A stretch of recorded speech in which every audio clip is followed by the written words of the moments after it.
Muito bem, meus caros. Questão de número 2. Ela fala o seguinte: as sacolas plásticas sujam florestas, rios e oceanos. E quase sempre acabam matando por asfixia peixes, baleias e outros animais aquáticos. No Brasil, em 2007, foram consumidos 18 bilhões de sacolas plásticas. Os supermercados brasileiros se prepararam para acabar com as sacolas plásticas até 2016. Olha para o gráfico. Ó. Em 2007, foram consumidos 18 bilhões. E em 2016, que aqui está representado por 9, ó, o Brasil vai zerar a quantidade de sacolas consumidas. Esse é o plano, era o plano, né? Então, observe o gráfico a seguir, em que se considera a origem como o ano de 2017. De fato, pessoal, ó, bem aqui na origem, nós temos o ano de 2007. 2017 não, 2007. Então, ó, a origem é o ano de 2007, ou seja, o zero aqui, ó, a origem é o ano de 2007. A questão fala isso. A origem a ser contada aqui é o ano de 2007. Ele diz o seguinte: observe o gráfico em que originou o ano 2007. De acordo com as informações, quantos bilhões de sacolas serão consumidos em 2011?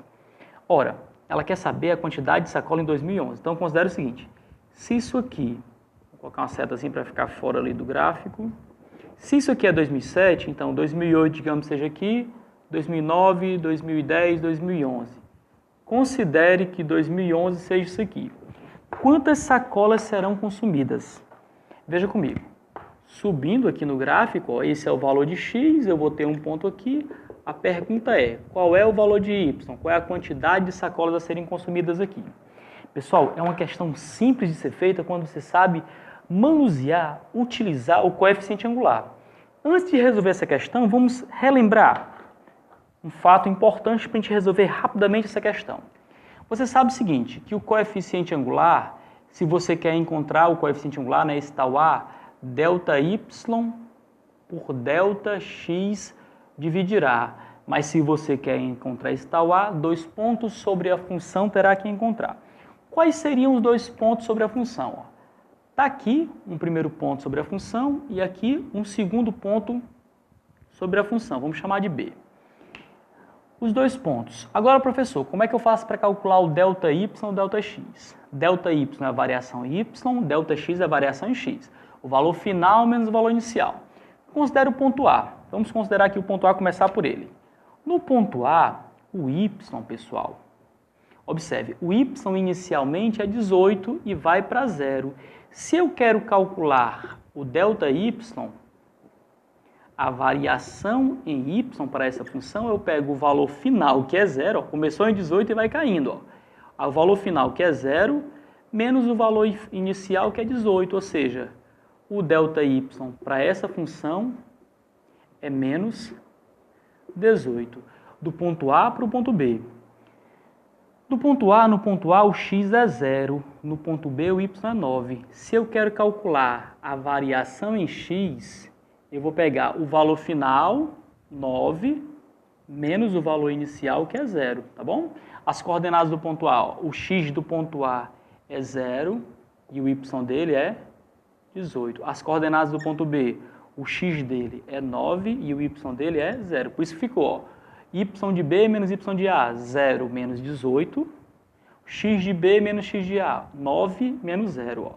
Então, a variação em x vai ser 9. Muito bem, se eu tenho o ΔY e o ΔX, se eu quero achar o valor de A, é só substituir. Ó. ΔY, que é menos 18, dividido por ΔX, que é 9. O A, 18 por 9 dá 2, isso aqui vai dar menos 2. O A é menos 2. Se o A é negativo, a função é dita decrescente, não é isso, pessoal? Lembra que eu falei nas aulas de revisão? O ângulo aqui é maior que 90 graus, isso acontece quando o A é negativo. Se o A é negativo, ela é decrescente, pois quando o Y cresce, X vai decrescer. Ó. Quando o Y cresce, o X decresce, e vice-versa. Quando o X cresce, o Y decresce. Nota que o Y está bem grandão. Ó. À medida que o X vai crescendo, o Y vai caindo. Então, se o A é positivo, ela é dita crescente, pois quando o Y cresce, o Y cresce, o X tem que crescer. Se A é negativo, ela é decrescente, pois quando o Y cresce, o X vai decrescer. Ó. Quando o Y cresce, o X diminui. Do mesmo jeito, ó, se o X cresce, o contrário também acontece. Quando o X cresce, o Y decresce. Lembra aquela relaçãozinha, ó?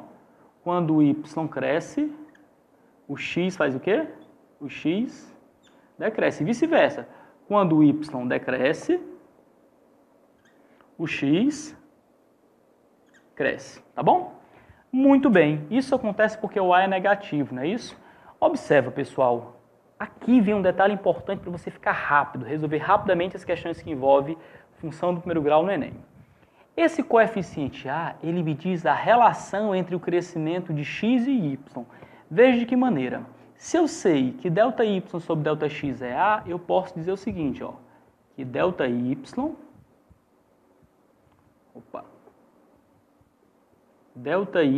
dividido por ΔX é igual a menos 2, que é o valor de A. Considerando isso aqui, ó, uma fração de denominador 1, nós temos uma proporção e o produto dos extremos é igual ao produto dos meios. Uma vez ΔY é ΔY, menos 2 vezes ΔX é menos 2 ΔX. Com o valor de A, pessoal, nós podemos estabelecer a relação entre crescimento e decrescimento de x e de y.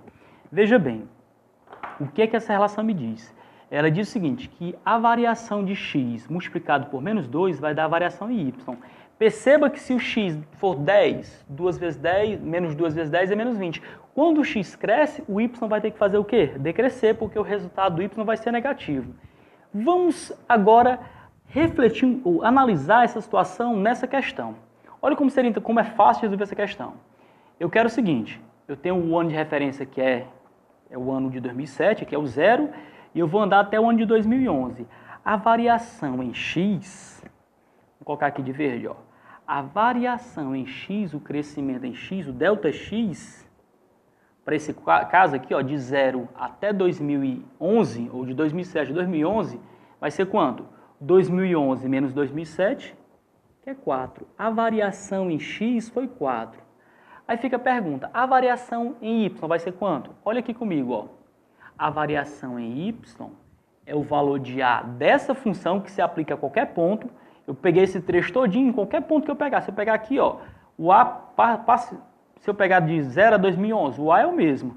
Então, se a variação em x foi 4, a variação em y vai ser quanto? Eu tenho o A dessa função, que é menos 2, então a variação em y vai ser menos 2 vezes a variação em x, tá vendo? Ó? Menos 2 vezes a variação em x, que foi 4. Isso quer dizer que a variação em y é 2 vezes menos 4, que é menos 8. O que é que isso indica? Isso indica que a variação vai ser negativa. O valor de y, que no ano de 2007 era 18, vai cair menos 8. E vai ficar quanto? Ó, 18 menos 8, o valor que nós estamos procurando é 10. Então a nossa resposta já sai direto, ó, como a variação em y é menos 8, teremos, o que é que nós teremos? 18 menos 8, teremos 10, não é isso? Vamos colocar aqui a nossa resposta. 10 o quê? 10 bilhões de sacola. A nossa resposta, ó, como a variação vai ser de menos 8, vai ter uma queda de 8, né? Nós teremos 18 menos 8, 10 bilhões de sacola. A resposta é item E. A variação de menos 8 vai gerar 10 bilhões de sacola. Entenderam a importância de você analisar cada ponto? Olha, A é ΔY sobre ΔX, o Y é A vezes ΔX, aqui ó, A vezes ΔX. E aí eu tenho uma relação, se eu tenho um crescimento em X, multiplico pelo A e acho o crescimento em Y. Como o A é negativo, o crescimento em X vai indicar um decrescimento em Y. Você está entendendo agora o significado do A? Se A é negativo, ela é decrescente, porque quando o Y cresce, X vai decrescer. E vice-versa também, quando o X cresce, o Y decresce.